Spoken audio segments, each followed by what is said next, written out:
Welcome back to Short Scale Modelling. This is part 2 of Imai's Maru shape. Scale is 1 to 350. In this part, it's going to be the start of the build. But before I get into the build itself, I'm going to be concentrating on the base. So let's jump into this and see how well I get on.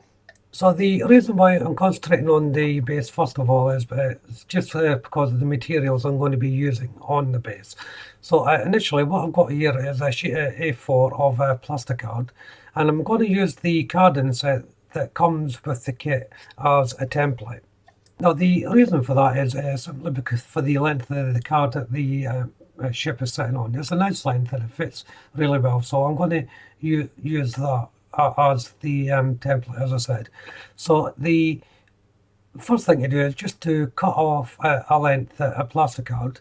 Now it's going to be slightly longer than the piece of cardboard that the hull is sitting on. That's because I'm going to be shaping it slightly. So once I've marked out the main area, I'm just marking out some strips as well. These are 1 centimetre apart strips that I'm marking out here. And then I'm simply taking my metal rule, I've powered it with a couple of clamps and using my scorer just to score down the plastic card against the rule, then snapping off the required length. Even though I want it slightly longer than the piece of card that the ship's sitting on, the A4 length is slightly too long, so I'm just trimming that up also. Now I want the corners to be round, so I've just taken this bottle of decal solution and I'm just using that as a template to round off the corners, and then I'll simply just snip off the excess to close to the line as possible, and then I'll just sand down to the line itself, and this will create the corner. Now for the side walls, obviously I need it to bend around the corner, so this is very achievable simply using my pencil and curving the plastic card around the pencil to create the curve. Now that I'm happy with the length, it's time to attach, and I'm just putting it hard against the baseboard, and I'm using Tamiya's cement for this, partly because of the brush applicator. It just makes it slightly easier to attach to. And how I approach this is I use cement the main straight first, then just curve it around the corner. Now, unbeknown to me at the time, I actually managed to cement the kitchen towel to the base. That'll be easily cleaned up, but just fuel disclosure, I shouldn't have had it on a bit of kitchen towel. I should have just had it on the mat, but there you go. So as you can see there, the both sides are ready. I'm just putting the last bit of cement on for the curvature. So once I left it to dry, it's time to close in the gap. As you can see there, this is simply done by cutting a little bit of piece of plastic card and inserting it in. Now because it's a joint piece, this will need to be filled slightly, but it's not too much of a problem. All I do is match it up to the shape and then trim it to fit. I'll then use a little bit of sprue glue just to fill in the gap. Now, sprue glue is just the melted down sprue with a bit of cement. The advantage of this is it behaves exactly like the plastic will do when it's dry, so it's easier to sand and shape. And I let it dry for a good few hours before the next process, and I'm simply just going to sand down the excess sprue glue now. So I'm using a large file, a coarse file to start with, then I'll work down the grades as I go along. Once that was done, I primed it in grey primer. I didn't bother priming the underside of it in grey primer, and it's time to paint. Now I'm just using a generic blue paint mix. Actually, this blue paint is the sort of metallic-y blue that I made up for the Tartan Enterprise project a little while ago, and I had some left over, so I thought it'd be a good opportunity just to use it here. Now this is going to be filled up, so the actual paintwork itself is going to be patchy, but this is what I'm looking for, hence why I've got my old brush and I'm just haphazardly pushing my brush over it to create the texture. It's a similar process I used to build the groundwork on the Operation Silver Bayonet diorama. The drawback of this method though is going to take quite a considerable amount of time to dry. So if you are doing something like this, bear that in mind.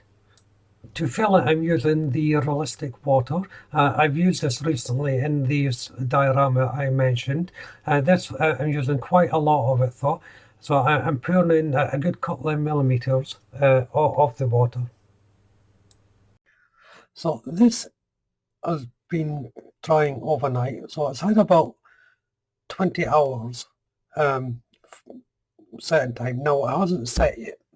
It's going to take another 24 hours, possibly more, to set. The reason for that is the quantity I put in. That's one of the drawbacks about using realistic water if you're going to be using quite a lot of it. But it's almost at the stage where you can mark the solution up. And I will be adding more to this when I add the ship into it. But the timing is crucial to marking the realistic water up. And sometimes you can miss the opportunity if you don't pay close attention to it. So if I just tip it, it moves slightly, and that can cause a ripple effect. So if you can see it there, that ripple effect. And if I left it like that,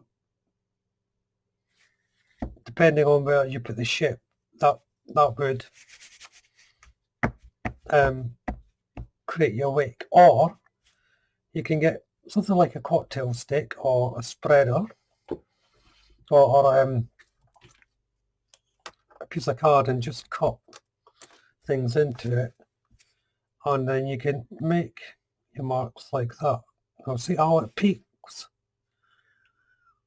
and so on. That's how you create your wake effect, like that. So you imagine your ship going, I can't touch it with the ship here. So you imagine your ship going there, you would angle it with peaks coming out to create the white water.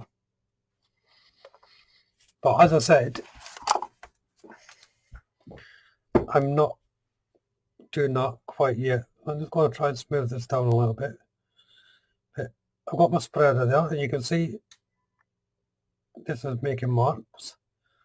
As I say, it's at that crucial point where you can start making marks. It's set on this side, it must be a bit thinner on that side. In fact, I'm just going to move it down a bit, try and get this more even. It's meant to be self-leveling, but obviously I had it on an uneven surface. And then I've decided to actually keep the marks, so that they'll actually add to the depth of the water once I add some more to it. Now this build, I'm going to be showing it slightly out of sequence. I'm going to show you the entire build of the base before we get onto the main build. I just think in this circumstance it's a bit better because there's a lot of dry time in between this. So putting it all together makes more sense to me. This is where I'll end part 2. Part 3 will be the continuation of the base. But in the meantime, why don't you nip over to the channel and have a look. There might be something there that will interest you. Subscribe to the channel and make sure you hit the notification bell. That way you'll be kept up to date not only with this build but all my future builds as well, of course. Hit the like button. Don't be afraid to leave a comment, and of course you can share the video. But for now, thank you all very much for watching. Bye bye.